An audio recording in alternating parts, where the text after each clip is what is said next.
네, 경제픽 3위는 대출금리 올려도 영끌 비투 못 막아.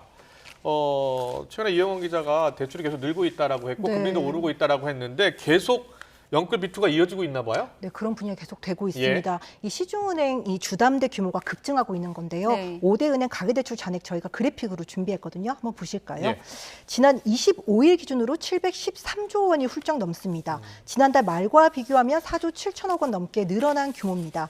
지난달에는 한 달 만에 5조 3천억 원 정도 늘었었거든요. 예. 2년 11개월 만에 가장 큰 폭이었는데 이번 달에도 이런 흐름이 계속되고 있는 겁니다.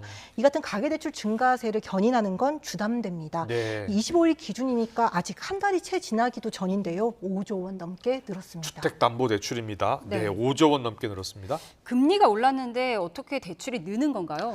네, 사실 최근 기준금리가 인하할 거란 기대감에 시장금리는 떨어지고 있는데요. 예. 이 정부가 가계대출 관리 차원에서 금융권을 압박하고 나서면서 은행이 임의로 올릴 수 있는 가상금리는 최대한 올리고 있습니다. 그렇군요. 그래서 예. 말씀하신 대로 이렇게 대출금리를 인위적으로 끌어올리고 있는데도 주담대는 줄고 있지 않거든요. 예, 예. 이 정부나 금융권이 의도한 방향대로 흐르지 않고 있는 겁니다. 아. 이 왜 그런가 보면 집값이 오를 거라는 기대 심리가 커지면서 매수 심리가 강해진 탓인데요. 예. 제가 그래픽 준비했는데 한번 네. 보실까요?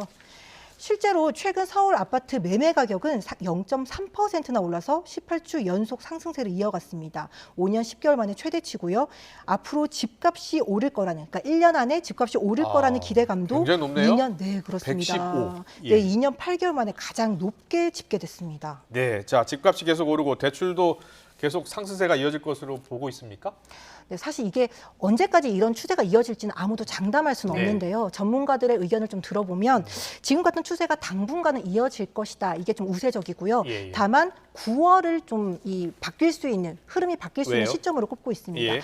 이게 저희가 앞서 한번 설명을 드린 적이 있는데 네. 이 총부채 원리금 상환 비율 DSR이라고 하는데요. 내 소득 대비 얼마나 빚을 갚을 수 있는지를 보는 대출 건데. 한도가 줄게 되겠네요. 네, 그렇습니다. 예. 요거를 좀 쬐게 되는데 그러다 네. 보면 대출 한도가 줄면서 이런 분위기가 좀 바뀔 수 있지 않느냐. 이게 이제 전문가들 시각이거든요. 예. 그래서 9월에는 지금 같은 가열 분위기가 좀 가라앉을지 저희가 좀 지켜봐야 할 것 같습니다.